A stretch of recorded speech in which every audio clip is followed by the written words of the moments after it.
esta primera parte del libro de Apocalipsis, donde estamos viendo los detalles preliminares.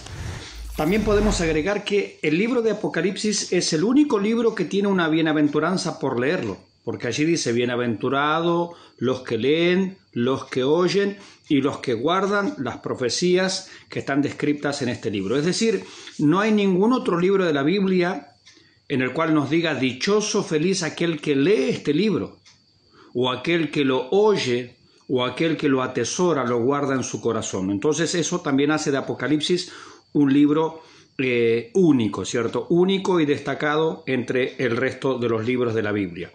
También tenemos que tener en cuenta que hay distintas escuelas de interpretación, como dije en la primera parte. Nosotros adherimos a una interpretación futurista, quiere decir que entendemos que la mayor parte del libro es profecía que todavía se va a cumplir, y se va a cumplir de una manera literal, aunque abundan, ¿cierto? Ya lo dijimos, los símbolos, las figuras y las metáforas, pero es un libro literal. Así como las profecías de la primera venida se cumplieron al pie de la letra, también las profecías de la segunda venida se tienen que cumplir al pie de la letra. Hay otras escuelas de interpretación que se llaman preterista, significa que lo que Juan dijo en Apocalipsis se cumplió allá en la época de Juan. Hay otra escuela que se llama historicista que dice: bueno, no, Apocalipsis en realidad se va cumpliendo a través de los años y de los siglos, y ahora, bueno, estamos quién sabe en qué parte del libro. Bueno, esas son las miradas historicistas.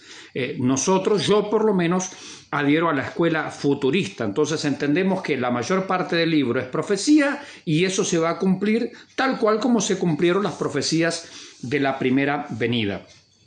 Otro detalle importante también, que en el capítulo 1, cuando habla de los candeleros, no habla de un candelero de 7 brazos, ese sería el candelero judío. Aquí habla de 7 candeleros individuales que están uno al lado del otro, son candeleros individuales, son como lámparas, podríamos decir, o esas lámparas que se colocan en los rincones, ¿no?, de las casas. Y el Señor se pasea en medio de estos 7 candeleros. Entonces no es el candelero judío, son 7 candeleros individuales, son 7 vástagos individuales. Acerca de las 7 iglesias, por ejemplo, que sería la parte que ahora nosotros estamos transitando, particularmente creo que el mensaje a las 7 iglesias no es que nosotros estamos ahora en la iglesia de la Odisea, que sería la última iglesia, no. Yo particularmente creo, y muchos autores también creen lo mismo, que hoy en día tenemos creyentes como los de Éfeso, hoy en día tenemos creyentes como los de Esmirna, hoy en día tenemos creyentes como los de Pérgamo, como los de Sardis, como los de Tiatira, como los de Filadelfia o como los de la Odisea. Es decir, que el mensaje a las 7 iglesias es cómo el Señor ve hoy y cómo el Señor ve la iglesia, cómo la divide, digamos, en 7 miradas distintas. Esa por lo menos es mi opinión y la opinión de varios autores. En cuanto también al mensaje a las 7 iglesias, vemos algunas cosas en común, que prácticamente todas tienen una comisión, es decir, escribe al ángel de, entre paréntesis, el ángel es el pastor de la iglesia, no es que hay un ángel enviado por Dios que se hace cargo de cada iglesia, no. La palabra ángel significa mensajero. ¿Sí? El mensajero es el portavoz, aquel que tiene la responsabilidad de transmitir el mensaje a la iglesia. De hecho, en el Antiguo Testamento, el último libro, Malaquías significa mensajero, y era el profeta, es decir, era la persona encargada de dar el mensaje. Entonces, cuando en la comisión, que esto es común a todas las cartas, ¿no?, dice escribe al ángel, es escribe al pastor, escribe al que está a cargo de la iglesia, el mensajero, es aquel que tiene que transmitir el mensaje. Otra característica de las 7 cartas es que hay un saludo y una presentación de Jesucristo. A cada iglesia Él se le va presentando de distintas maneras. El que tiene los ojos como llamas de fuego, el que tiene los pies como bronce bruñido, el que tiene las 7 estrellas a su diestra, etcétera, etcétera. A cada iglesia Él le va dando una descripción que la saca del capítulo 1, cuando Él se presenta, cuando Él lo vemos como sumo sacerdote y como el Cristo glorificado allí a la diestra del Padre. Cada iglesia también, cada mensaje a las iglesias tiene una alabanza, es decir, el Señor comienza por elogiar lo que pasa en la iglesia, excepto en la última, la iglesia de la Odisea. Esa iglesia no tiene ninguna alabanza. También en los mensajes a las 7 iglesias hay uno o varios reproches. El Señor corrige a la iglesia, pero no hay reproches a la iglesia de Esmirna ni a la iglesia de Filadelfia. En todas las cartas hay un orden de arrepentimiento en general, excepto cierto las que no tienen reproche, obviamente, pero hay un orden de arrepentimiento: arrepiéntete de esto, arrepiéntete de aquello, cambia esto, cambia lo otro. También hay una invitación a todas, el que tiene oídos para oír, es decir, prestar atención a lo que el Espíritu Santo está diciendo a las iglesias, y todas los mensajes a las 7 iglesias tienen una promesa, ¿no? Al que venciere, al que venciere, al que venciere. Entonces, simplemente nos deja allí con esa promesa de decir, bueno, está en la responsabilidad nuestra si nosotros aceptamos o no el mensaje, si lo tomamos o lo rechazamos.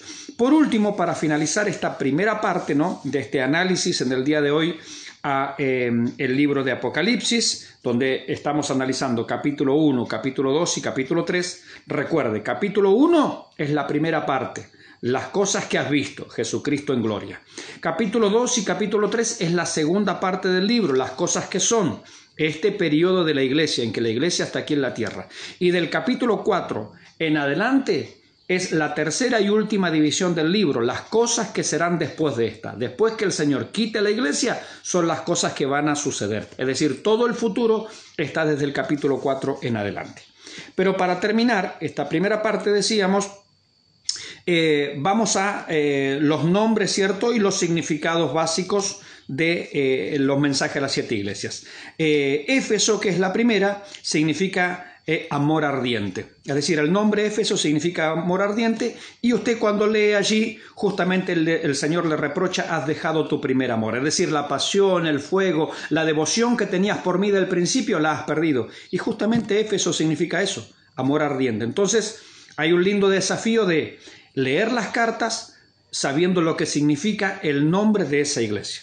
La iglesia de Esmirna viene de mirra, y mirra es una especie aromática, pero que se utiliza y que es símbolo del sufrimiento. Recuerde que al Señor le ofrecieron oro, incienso y mirra. Oro porque Él es rey, incienso porque Él es Dios, y mirra porque Él es el siervo sufriente. Entonces la mirra siempre está asociada con el sufrimiento, con el dolor.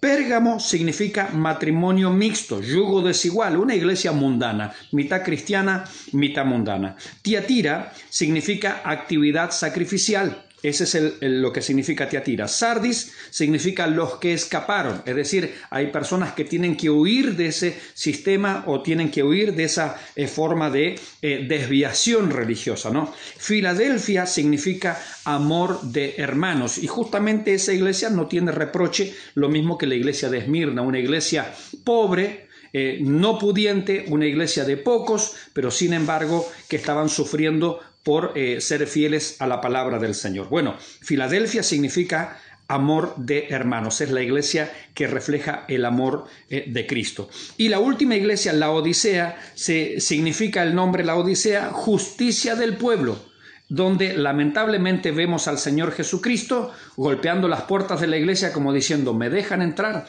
Es decir, todo lo que está sucediendo ahí adentro es lo que ustedes quieren, es lo que el pueblo quiere, es lo que la justicia de ustedes quiere, justicia del pueblo. Pero sin embargo, el Señor se encuentra fuera de esta iglesia, aunque Él es el Señor de la iglesia, porque Él la trata así. Entonces hay una forma de cristianismo hoy en día, como siempre ha existido, en el cual tienen sus cultos, tienen sus formas, tienen sus tradiciones, pero en las cuales Cristo no está presente. Cristo está exento, está fuera de eso, pero sin embargo Él está reclamando los derechos sobre la iglesia. Nos dejan los comentarios abajo y cualquier cosita, cualquier inquietud, estamos para ayudarle. Hoy hemos visto capítulo 1, capítulo 2 y capítulo 3 de este Apocalipsis fácil, Apocalipsis sencillo, para que vayamos entendiendo lo maravilloso de este libro. Bendiciones.